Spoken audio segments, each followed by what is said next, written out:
আসসালামু আলাইকুম সুপ্রিয় দর্শক, আপনাদের মাঝে চলে আসছে আমি মঙ্গল গ্রহে মফিজউদ্দিন নতুন আরো একখানা বাস দেওয়া ভিডিও নিয়ে। বাংলাদেশ আর ওয়েস্ট ইন্ডিজের প্রথম টেস্টে বাংলাদেশকে পিছন মেরে দিল ওয়েস্ট ইন্ডিজ। আর এই পিছন মারা ফেরত দিতে বাংলাদেশ কতই না তোড়জোড় করতেছে। এখন বাংলাদেশ সেই পিছন মারা প্রতিশোধ নিতে পারবে নাকি আবারও পিছন মারা খাবে, এখন বাকিটা ইতিহাস।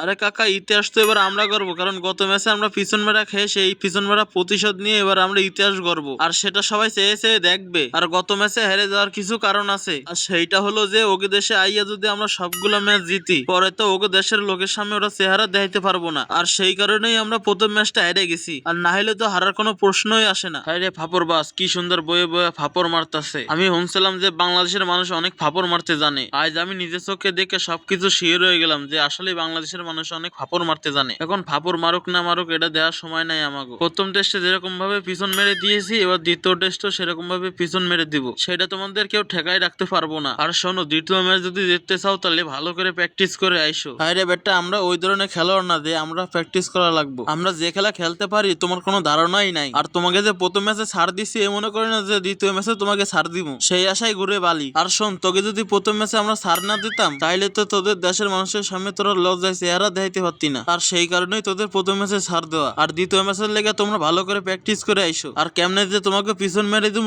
তোমরা কিন্তু টেরও পাবা না। আরে শোনো, কেটা পিছন মারা খাইলো আর কেটা পিছন মারা দিল এটা তো খেলার মাঠে গেলেই দেখা যাইবো। আর তোমাকে তো লজ্জা করা উচিত। পিছিয়ে যে 4-5টা সিরিজ তোমরা হারলা, এখন আমাদের লগেও হারবা। তোমাকে কি লজ্জা করে না নাকি? লজ্জা সব মান সম্মান সব ভাতে দিয়ে খাইছো। আবার তো মনে হয় তোমরা ভাতে দিয়ে খাইছো, সেই জন্য তোমাকে কোনো লজ্জা নাই। কি রে বেটা, তোকে দেশে আইলাম আমরা, তোকে ম্যাচ জিতাই দিলাম, আর তুই বেটা আমাদের পিছনের কাহিনী উড়াইয়া তুই আমাদেরকে অপমান করতেছস। তোর এত বড় সাহস দিছে কেটা? আর এই জন্য কবিরা বলে গেছেন বাবা, কারো উপকার করবা না, না হইলে এই উপকারের প্রতিদান দেবে তোমাদেরকে পিছন মেরে। আমি তো মনে করতাম এই কথা কবিরা ভুল করে লিখে থুয়ে গিয়েছে, আমি তো এই কথার আজকে প্রতিদান পাইলাম। থাক তাহলে আজকের পরের তে আমি শপথ নিলাম যে আমি আর কারোর উপকার করব না। আর তুমি শোনো, দ্বিতীয় ম্যাচের লেগে তুমি প্রস্তুত হয়ে আসো, নাইলে কিন্তু দ্বিতীয় ম্যাচে তোমাদেরকে এমন পিছন মারা মারবো যে তোমাদেরকে আর খুঁজেই পাওয়া যাইবে না। আরে ভাইয়া, কে ডাকারে খুঁজে পায় না পায় ওটা তো খেলার মাঠে গেলেই দেখা যাইবো, ওইটা বড় বিষয় না। বড় বিষয় হচ্ছে যে প্রথম টেস্টে প্রথম ম্যাচে আমরা তো 450 রান করছিলাম, এবার আর 450 করবো না, এবার রান করবো হচ্ছে মাত্র 200। আর এই 200 রান টপ কাটতে গেলেই তোমাদের গোয়া দিয়ে গু বেড়ে যায়।